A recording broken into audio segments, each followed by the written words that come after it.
Bakso komplit? Ada. Gado-gado komplit? Wits, ada juga. Kalau smartphone komplit, percaya nggak kalau saya bilang ada?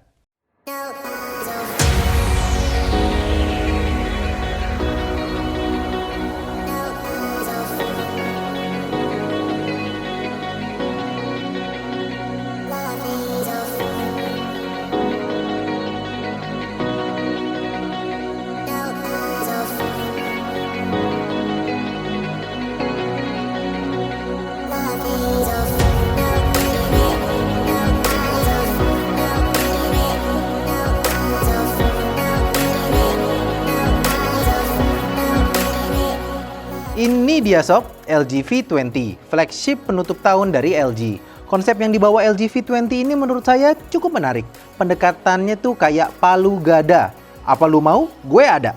Loh, kok gitu? Iya sob, karena si V20 ini bawa fitur macem-macem.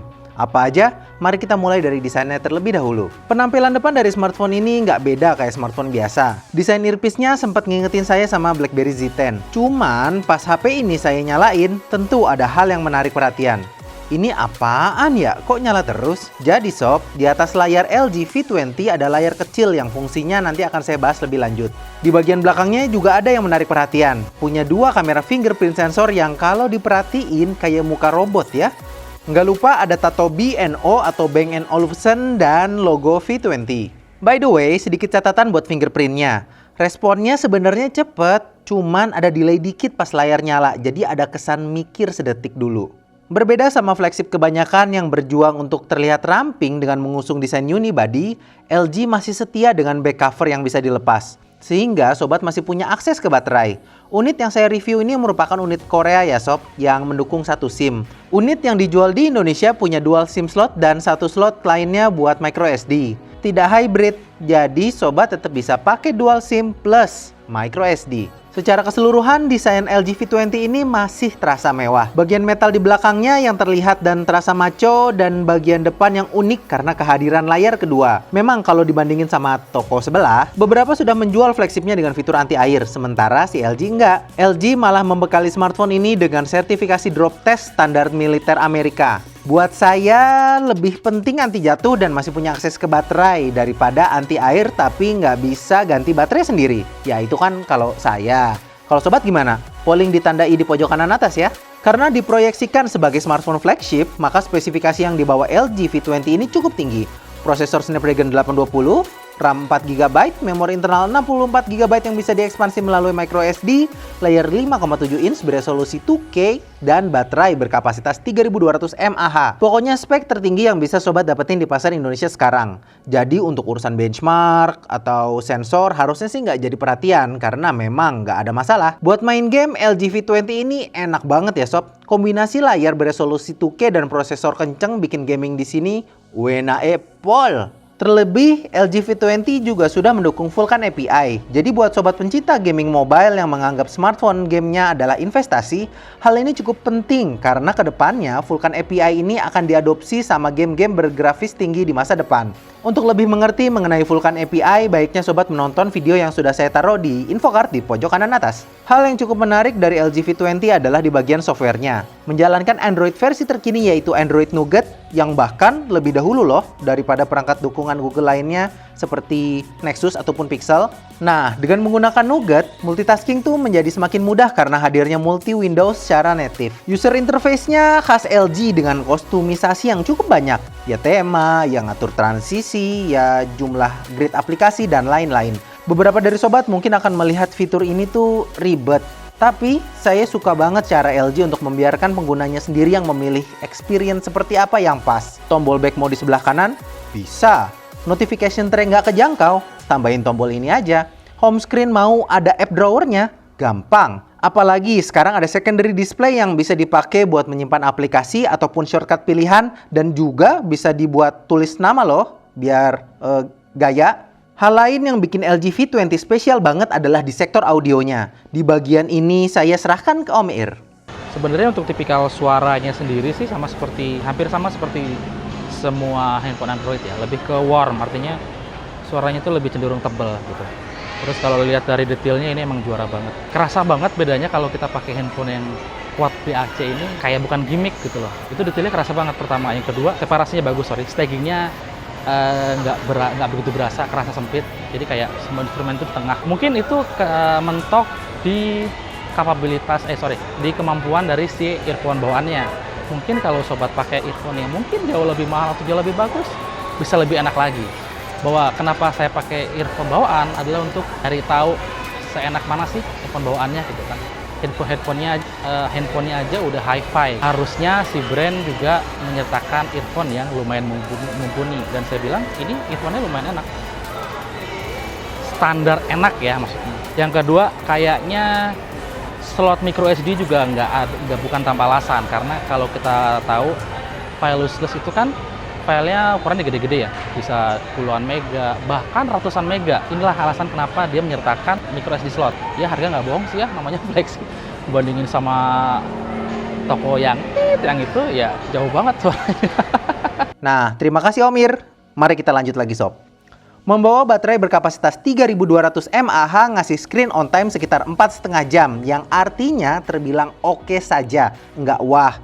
Wahnya adalah baterai LG V20 ini bisa dilepas dan langsung diganti sama yang baru. Pendekatan yang bisa dibilang old school tapi saya suka. Ngecasnya juga lumayan cepet, dari 5% ke 88% makan waktu sekitar 1 jam. Di sisi kamera mungkin ini yang membedakan LG sama para pesaingnya.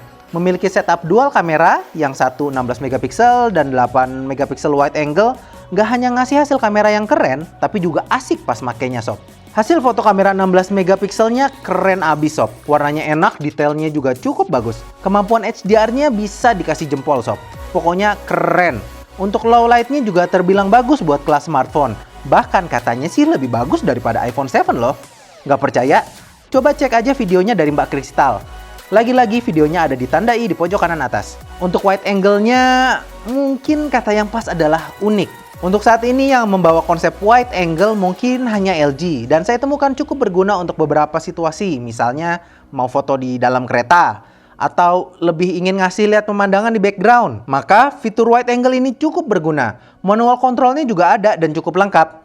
Cuman LG membawa manual control ini ke level yang berbeda ketika kita masuk ke bagian video. Manual mode pada video di LG V20 itu edan. Yang pertama bisa ngerekam 4K di 30 frame per second dan Full HD di 60 frame per second. Dan frame per secondnya ini bisa kita pilih sendiri sob. Yang kedua bisa manual fokus yang dibantu sama focus picking. Macam kamera beneran aja. Terakhir yang paling edan menurut saya adalah fitur manual control buat sound di videonya. Selain bisa menangkap suara stereo dengan kualitas high fidelity atau hi-fi, bisa ngatur gain yang ditangkap.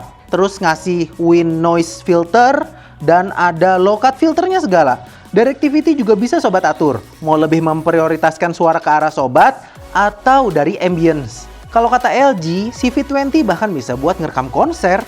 Saya kasih dikit, tapi maaf sob, ini dari acaranya Oppo ya.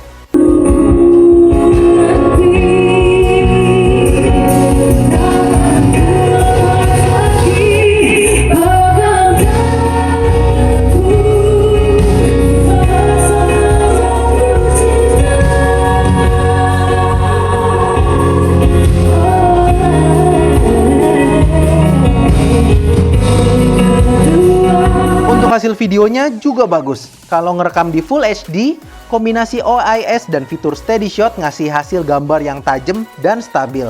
Plus, bisa gonta-ganti lensa pas lagi ngerekam. Edan pisan kan? Kalau bagian kamera depannya yang 5 megapiksel, saya nilai hanya oke saja. Lebihnya mungkin dia pakai super wide angle di lensanya. Ada opsi yang bikin seperti normal wide angle sih, cuman ini software ya. Jadi kalau saya sih selalu di super wide aja terus. So kesimpulannya gimana? Pantas buat dibeli apa enggak? Jadi begini sob, meskipun LG V20 membawa fitur seabrek, menurut saya kekuatan utama dari LG V20 adalah sesuatu yang bernama user experience. Atau kalau bahasa manusia normalnya adalah pengalaman penggunaan. Adanya secondary display memudahkan mengganti profil jadi silent kalau sobat mau rapat atau mau sholat misalnya.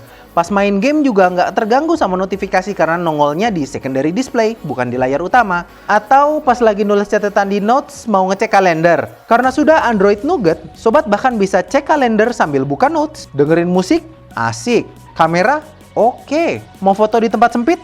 Bisa. Baterai habis di tengah hari pas lagi sibuk-sibuknya nggak sempat ngecas? Tinggal suap. Tapi ya memang LG V20 ini nggak sempurna. Jika dibandingkan di sisi penampilan, LG V20 mungkin kalah ganteng sama saudara Koreanya atau kalah langsing sama HP kelas atas lainnya. Tapi kalau saya lihat LG V20 mencoba pendekatan ke apa yang memang sobat mungkin butuhkan. Jikalau sobat punya budget belanja hingga 9 jutaan dan nggak berencana menyelam sambil bawa HP, LG V20 adalah pilihan yang baik dan memang saya rekomendasikan. Karena alasan untuk tidak membeli HP ini menurut saya hanya dua. Satu, nggak anti air. Dua, kamu kere. Segitu aja video reviewnya sob. Semoga video ini mampu membantu sobat untuk memutuskan beli LG V20 atau enggak. Akhirnya kesampaian juga di penghujung tahun review smartphone flagship. Terima kasih juga buat sobat yang udah mantengin kita selama 2016 ini. 2016 kita cukup indah, semoga sobat juga. Dan sekian aja dari Moldy dan Irwan. Kita ketemu di tahun depan. Bye. Oh iya, kalau mau HP gratis bisa klik di sini. Ada Samsung S7 Edge, terus Oppo F1s, internet gratis. Bahkan nanti bakal ada bonus pulsa deh. Pokoknya banyak lah. Ikutan ya. Bye.